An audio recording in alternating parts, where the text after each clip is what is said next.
Panduan Ibadah Online GPIB Immanuel Bekasi. Persiapan sarana ibadah.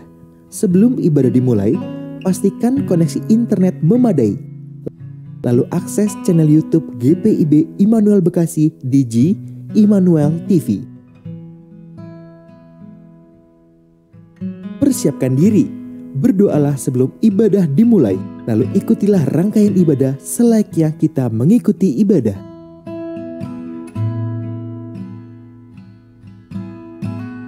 Bila memungkinkan, ajaklah sanak keluarga Anda untuk mengikuti ibadah bersama-sama agar terciptanya suasana persekutuan. Demikianlah panduan ibadah online GPIB Immanuel Bekasi. Selamat beribadah, Tuhan Yesus memberkati.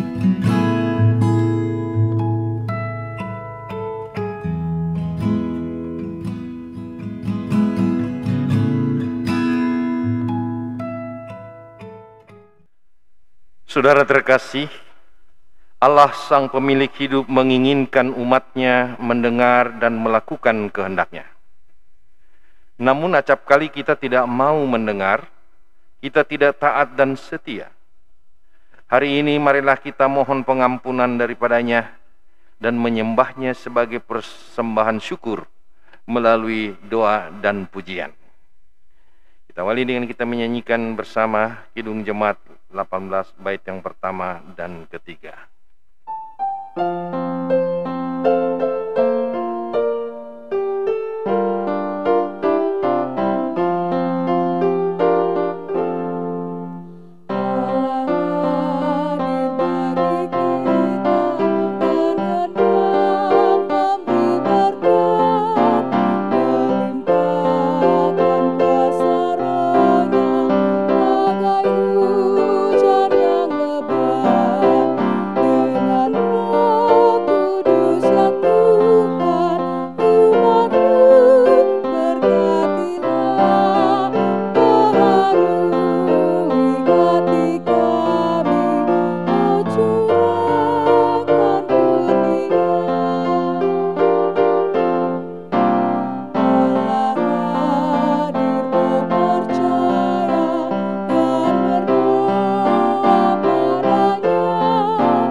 Jemaat Tuhan, mari kita satu dalam doa. Ya Tuhan Allah Bapa yang kami puji, sembah dan muliakan dalam Tuhan Yesus Kristus. Kami bersyukur karena dari hari ke hari dalam suka dan duka Engkau selalu setia menjaga dan menolong kami. Engkau mengetahui semua kekurangan dan kelemahan kami dan mengampuni segala dosa dan kesalahan kami. Kami bersyukur karena diberi kesempatan bersama keluarga di sini untuk menghayati persekutuan dengan Tuhan dan sesama melalui nyanyian, doa dan mendengarkan firman-Mu. Kuduskanlah ibadah hari ini ya Tuhan, serta karuniakan Roh Kudus-Mu untuk mengurapi kami semua dalam nama Tuhan Yesus Kristus, Juru Selamat kami. Amin. Jemaat Tuhan, marilah kita berdiri untuk mendengarkan firman Tuhan yang dibacakan dari Kisah Para Rasul pasal 3 ayat 11 hingga ayatnya yang ke-20 yang menyatakan, karena orang itu tetap mengikuti Petrus dan Yohanes, maka seluruh orang banyak sangat keheranan itu datang mengerumuni mereka di serambi yang disebut serambi Salomo. Petrus melihat orang banyak itu lalu berkata, "Hai orang Israel, mengapa kamu heran tentang kejadian itu? Dan mengapa kamu menatap kami seolah-olah kami membuat orang ini berjalan karena kuasa atau kesalehan kami sendiri? Allah Abraham, Ishak dan Yakub, Allah nenek moyang kita telah memuliakan hambanya, yaitu Yesus yang kamu serahkan dan tolak di depan Pilatus, walaupun Pilatus berpendapat bahwa ia harus dilepaskan. Tetapi kamu telah menolak yang kudus dan benar, serta menghendaki seorang pembunuh sebagai hadiahmu. Demikianlah ia, pemimpin kepada hidup, telah kamu bunuh, tetapi Allah telah membangkitkan dia dari antara orang mati. Dan tentang hal itu kami adalah saksi. Dan karena kepercayaan dalam nama Yesus, maka nama itu telah menguatkan orang yang kamu lihat dan kamu kenal ini. Dan kepercayaan itu telah memberi kesembuhan kepada orang ini di depan kamu semua. Hai saudara-saudara, aku tahu bahwa kamu telah berbuat demikian karena ketidaktahuan, sama seperti semua pemimpin kamu. Tetapi dengan jalan demikian Allah telah menggenapi apa yang telah difirmankannya dahulu dengan perantaraan nabi-nabinya, yaitu bahwa Mesias yang diutusnya harus menderita. Karena itu, sadarlah, bertobatlah supaya dosamu dihapuskan, agar Tuhan mendatangkan waktu kelegaan dan mengutus Yesus yang dari semula diuntukkan bagimu sebagai Kristus. Demikianlah pembacaan Alkitab. Yang berbahagia adalah mereka semua yang bersedia mendengarkan firman Tuhan serta melakukannya dalam hidupnya setiap hari. Terpujilah Kristus. Haleluya.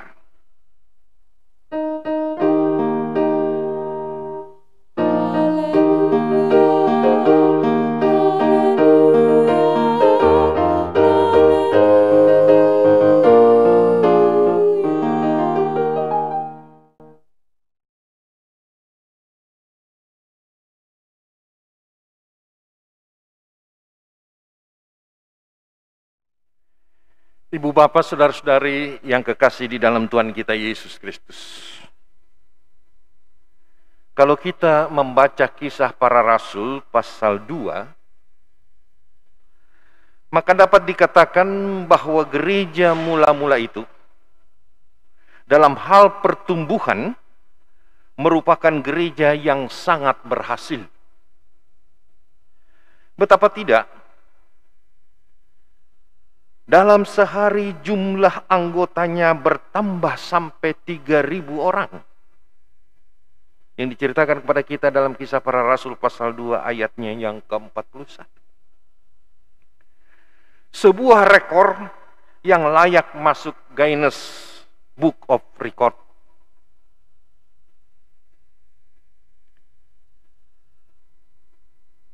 Apa yang menjadi kunci keberhasilan gereja mula-mula tersebut? Yang jelas, bukan karena para pemimpinnya yang hebat dan mumpuni, yang mempunyai sederet gelar akademis, yang mentereng lulusan sekolah ternama di luar negeri. Petrus, Yohanes, dan juga rasul-rasul lainnya, beserta dengan para pemimpin jemaat ketika itu adalah orang-orang yang sederhana. Sebagian besar mereka adalah para mantan nelayan ikan. Juga bukan karena ajaran atau doktrin canggih dari para rasul. Kalau mau diukur-ukur waktu itu, filsafat Yunani dengan para filsufnya yang begitu hebat, mungkin jauh lebih menarik hati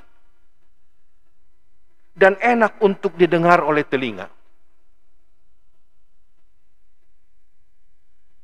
Lantas karena apa keberhasilan daripada gereja mula-mula itu?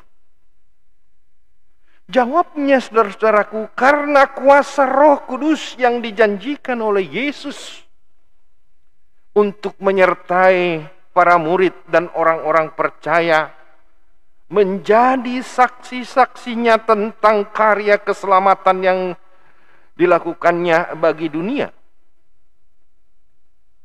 Kisah Para Rasul pasal 1 ayatnya yang ke-8.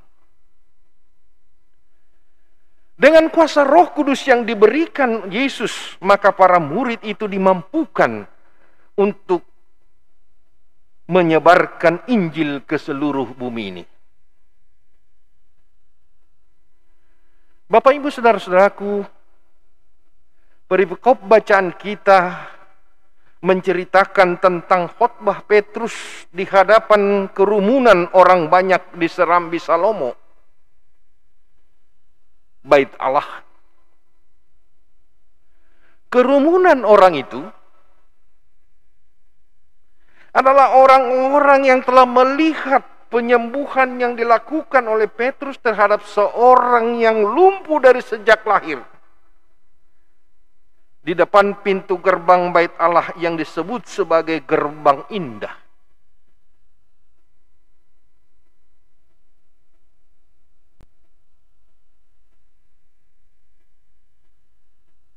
Mereka terheran-heran dan kagum melihat peristiwa itu. Karena itu mereka mengikuti Petrus dan Yohanes memasuki Bait Allah, sehingga kemudian mereka berkerumun di sekitar Serambi Salomo Bait Allah.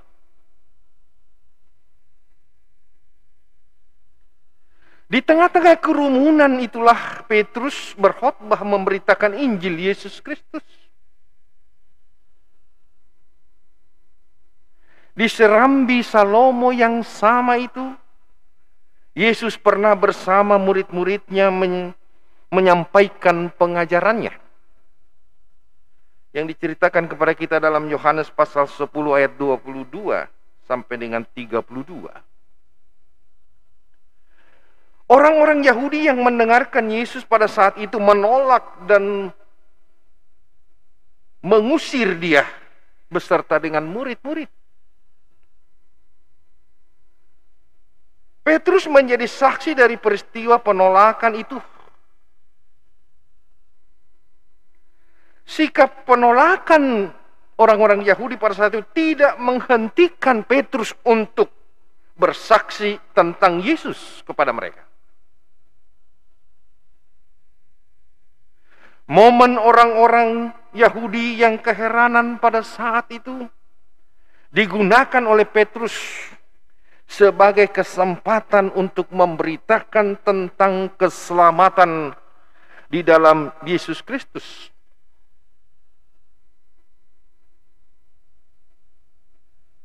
Petrus menyadari keheranan orang-orang banyak tersebut.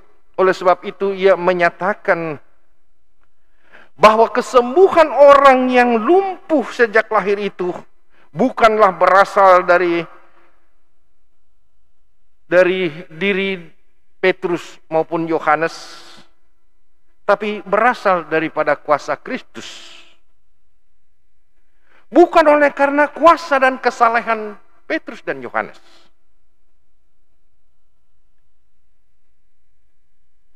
Kuasa Kristus yang bangkit itulah yang telah membuat orang yang lumpuh dari sejak lahir itu dapat berjalan terbebas dari segala kelumpuhannya,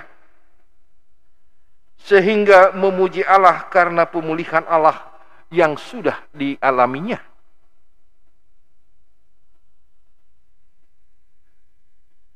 Berdasarkan kesembuhan orang yang lumpuh dari sejak lahir itu, maka Petrus kemudian mengajak orang-orang Yahudi yang telah menolak dan membunuh Yesus untuk bertobat. Bagi mereka masih ada kesempatan untuk menerima Yesus yang telah bangkit itu sebagai Mesias dan Juru Selamat. Masih ada kesempatan untuk dipulihkan dan menerima pengampunan Allah.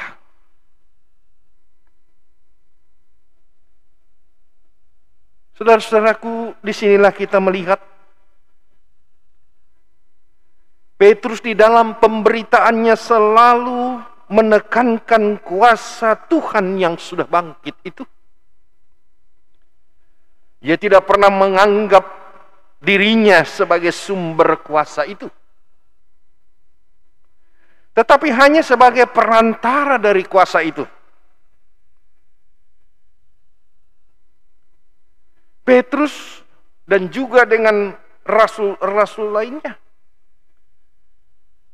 sungguh-sungguh menyadari akan keterbatasan-keterbatasan yang ada dalam diri mereka, tetapi juga menyadari bahwa tidak ada keterbatasan untuk berbuat sesuatu jikalau itu dilakukan melalui dan di dalam Kristus yang sudah bangkit itu.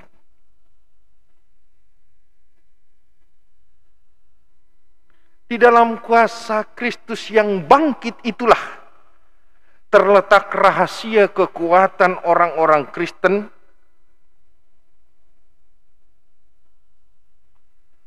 dalam menjalani kehidupan yang penuh dengan penderitaan akibat berbagai macam krisis yang terjadi.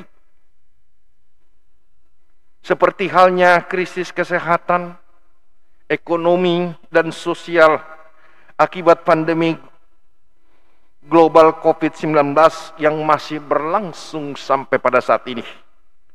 Dan kita tidak tahu sampai kapan akan berakhir. Di tengah-tengah perjuangan untuk pulih dari dan bangkit dari keterpurukan akibat pandemi COVID-19, maka gereja dan orang-orang percaya diutus untuk memberitakan pemulihan Allah. Dan keberanian Petrus untuk bersaksi menginspirasi gereja dan orang-orang percaya untuk tetap berfokus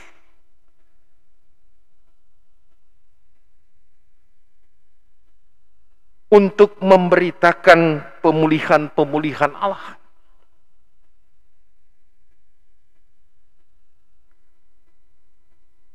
Keberanian Petrus bersaksi menginspirasi kita untuk tidak berfokus pada diri sendiri.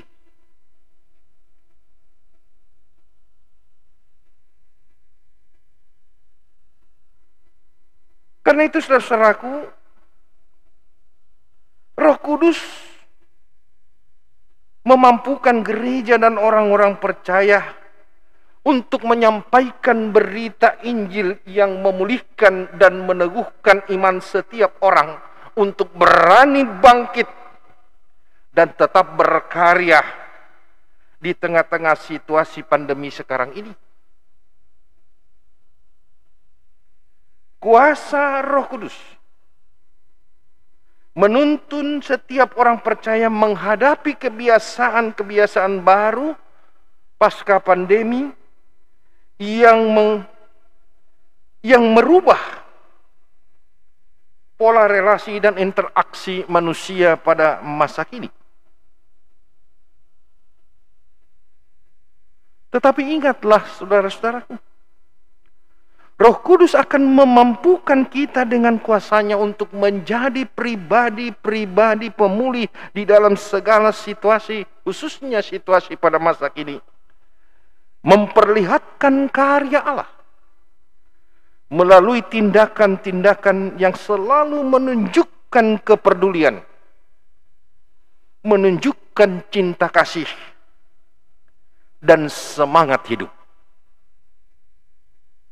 Amin.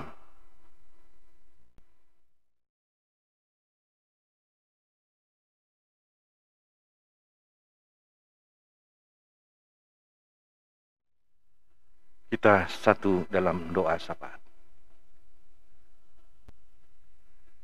Kembali kami datang ke hadirat-Mu ya Bapa, mengucap syukur dan terima kasih untuk firman-Mu yang Engkau boleh nyatakan bagi kami di malam ibadah keluarga ini. Dengan firman-Mu kami melihat bagaimana Petrus dan Yohanes tetap memberitakan Injil keselamatan Yesus Kristus dan juga memberikan kesembuhan terhadap seorang yang lumpuh sejak lahir, sehingga ia mendapatkan kesembuhan dari kelumpuhannya dan dapat berjalan. Karena itu ia pun dengan hati yang penuh dengan kegembiraan memuji Allah yang telah memberikan pemulihan terhadap dirinya. Hal inilah Tuhan yang mendorong kami untuk tetap bersaksi di tengah-tengah kehidupan yang saat ini dinaungi oleh pandemi COVID-19 yang masih terus berlangsung, yang menyebabkan terjadinya pembatasan-pembatasan dan gerak bagi kami semua. Namun semua pembatasan yang terjadi itu tidak akan pernah menghalangi kami untuk tetap beribadah kepadamu dan untuk tetap mendengarkan firman Tuhan serta memperlakukannya, terutama di sepanjang kehidupan yang penuh dengan penderitaan oleh karena krisis pandemi COVID-19 ini. Biarlah kiranya Tuhan di dalam segala keadaan yang kami hadapi sampai pada saat ini dan yang kami tidak ketahui kapan akan berakhir, namun keadaan ini akan tetap membuat kami menjalankan tugas dan tanggung jawab kami sebagai orang percaya untuk memberitakan pemberitaan Injil, pemulihan terhadap setiap orang yang kami jumpai dalam kehidupan ini, agar ia pun mendapatkan kesembuhan dari kuasa Kristus yang telah bangkit itu, dan dia tidak akan jatuh di dalam segala keadaan yang sedang ia alami, tapi ia boleh bangkit dari segala keadaannya yang terpuruk tersebut dan tetap memberitakan Injil keselamatan Yesus Kristus yang penuh dengan pemulihan atas segala keadaan derita yang sedang dialami oleh banyak orang. Terima kasih ya Tuhan, biarlah kiranya Roh-Mu yang Kudus akan memimpin kami menjalani hari-hari kehidupan kami ke depan dalam masa pandemi ini dengan tetap menyatakan diri kami sebagai saksi-saksi-Mu yang memberitakan Injil pemulihan Allah di tengah-tengah kehidupan yang penuh dengan pergumulan, yang penuh dengan penderitaan karena krisis-krisis yang terjadi dalam kehidupan ini. Tuhan Allah Bapa dalam surga, kami mau berdoa juga untuk setiap keluarga dari warga jemaat-Mu. Tuhan berkenan memberkati setiap keluarga dari jemaat Tuhan GPIB Immanuel Bekasi. Berkati dalam hidup rumah tangga mereka, usaha dan pekerjaan mereka. Dan biarlah segala sesuatu mereka boleh tetap mengalami pertolongan Tuhan di dalam segala keadaan yang sedang mereka jalani. Dan di dalam Tuhan mereka boleh menemukan kedamaian dan sejahtera yang akan menaungi kehidupan masing-masing keluarga. Dan karena itu setiap masing-masing keluarga pun senantiasa mengucap syukur, memuji dan memuliakan nama Tuhan dengan penuh sukacita.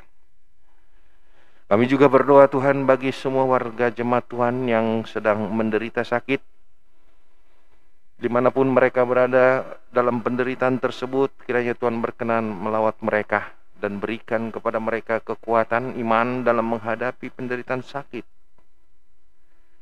Dan biarlah kiranya Engkau berkenan memberkati segala upaya yang dilakukan, termasuk obat-obat dan makanan, guna kesembuhan mereka.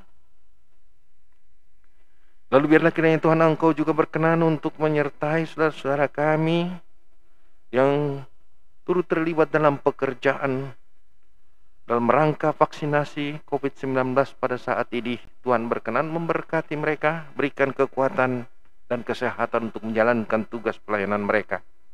Begitu pula dengan para medis, dokter-dokter dan perawat-perawat rumah sakit dalam pelayanan terhadap sesamanya yang menderita sakit, khususnya mereka yang terpapar oleh karena COVID-19. Tuhan Allah Bapa dalam surga, kami juga mendoakan akan anggota keluarga kami masing-masing di dalam segala pekerjaan, dalam segala pergumulan yang sedang dihadapi. Tuhan tetap kuatkan mereka. Roh-Mu yang kudus akan tetap memimpin mereka untuk tetap setia kepadamu dan mengandalkan Engkau dengan segala kuasa kasih dan hikmat-Mu yang sangat sempurna itu dalam seluruh perjalanan kehidupan mereka. Maha besar Tuhan Allah Bapa di surga, kami juga tidak lupa berdoa Tuhan untuk pemerintah bangsa dan negara kami. Tuhan berkati semua upaya yang dilakukan oleh pemerintah dalam rangka untuk mengakhiri krisis kesehatan dan krisis ekonomi yang telah terjadi di tengah-tengah masyarakat kami. Berkati juga Satgas COVID-19 yang bekerja sama dengan TNI dan Polri dan juga pejabat-pejabat di daerah-daerah dalam melaksanakan vaksinasi secara nasional. Biarlah mereka saling bahu-membahu untuk melaksanakan vaksinasi tersebut demi untuk membawa bangsa ini dapat menutup jaringan penyebaran COVID-19 dan dapat memulihkan kembali perekonomian yang sudah selama 1,5 tahun ini terpuruk sebagai akibat dari pandemi COVID-19 ini. Maha besar Tuhan Allah Bapa dalam surga, seluruh masa depan kami bersama dengan bangsa ini adalah di dalam tangan pengasihan Tuhan. Kiranya pemulihan Allah tetap berlaku bagi kami semua dalam menjalani hari-hari kehidupan ke depan, agar kami mampu untuk menghadapi semua tantangan yang ada, pergumulan dan penderitaan akibat krisis yang terjadi pada saat ini. Dan kami tetap meyakini Engkaulah Allah di atas segala-galanya, yang tetap memimpin dan menyertai perjalanan kehidupan kami, hari demi hari, bulan demi bulan. Tuhan Allah Bapa surga, kami juga mendoakan akan sesama kami dalam segala keberadaan mereka yang mungkin sedang menghadapi pergumulan-pergumulan dalam bidang-bidang tertentu. Biarlah kiranya Engkau juga kuatkan mereka. Nyatakan juga kuasa-Mu kepada mereka untuk memampukan mereka menghadapi semua tantangan. Dan karena itu, mereka merasakan kekuatan Tuhan itu yang memampukan mereka untuk menjawab segala tantangan dan pergumulan yang ada dalam kehidupan mereka masing-masing. Maha besar Tuhan Allah Bapa dalam surga, Engkau juga berkenan memberkati semua pelayanan yang dilakukan oleh gereja-Mu GPIB, khususnya GPIB Immanuel Bekasi. Biarlah kiranya semua pelayanan yang dilaksanakan tetap dapat dilakukan dengan penuh sukacita dan tetap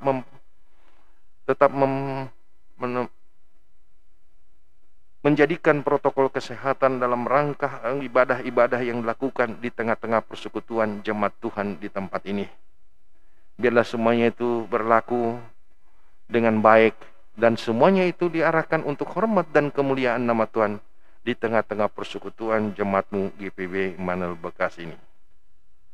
Inilah doa dan permohonan kami yang kami pertaruhkan semua di hadapan hadirat-Mu yang kudus, bukan dengan nama lain, tetapi di dalam nama Yesus Kristus, Tuhan dan Juru Selamat kami, yang hidup dan yang menang untuk keselamatan kami, penebus dosa kami yang telah mengajar kami berdoa. Bapa kami yang di surga, dikuduskanlah nama-Mu, datanglah kerajaan-Mu, jadilah kehendak-Mu di bumi seperti surga. Berikanlah kami pada hari ini makanan kami yang secukupnya, dan ampunilah kami akan segala kesalahan kami, seperti kami sudah mengampuni orang yang bersalah kepada kami. Dan jangan membawa kami ke dalam pencobaan, tetapi lepaskanlah kami dari yang jahat. Amin.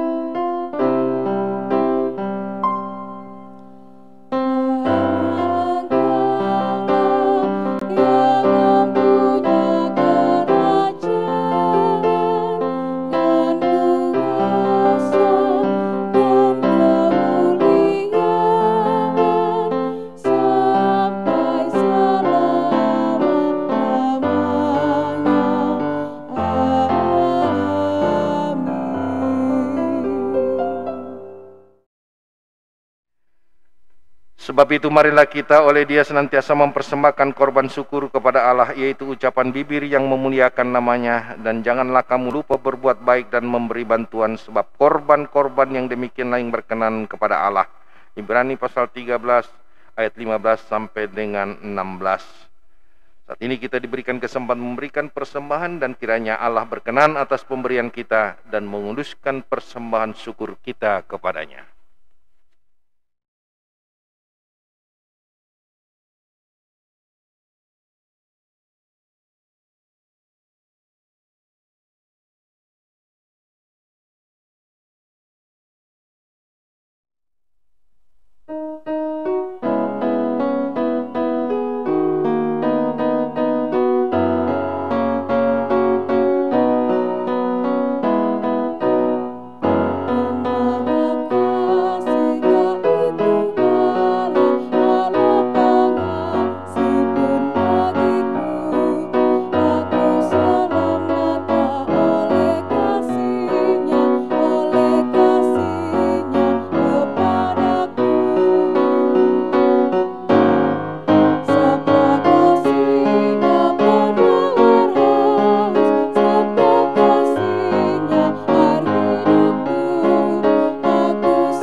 Jemaat, mari kita berdiri untuk menyerahkan persembahan ini kepada Tuhan di dalam doa syukur.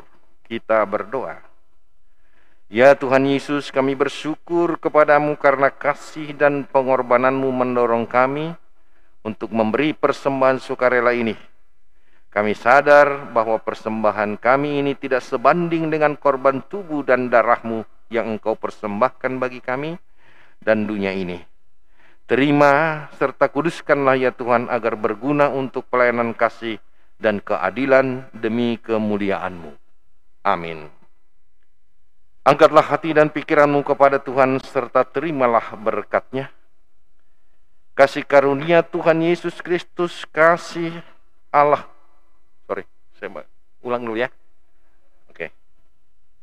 Angkatlah hati dan arahkanlah pikiranmu kepada Tuhan serta terimalah berkat-Nya. Kasih karunia Tuhan Yesus Kristus, kasih Allah Bapa dan persekutuan Roh Kudus menyertai kamu sekalian.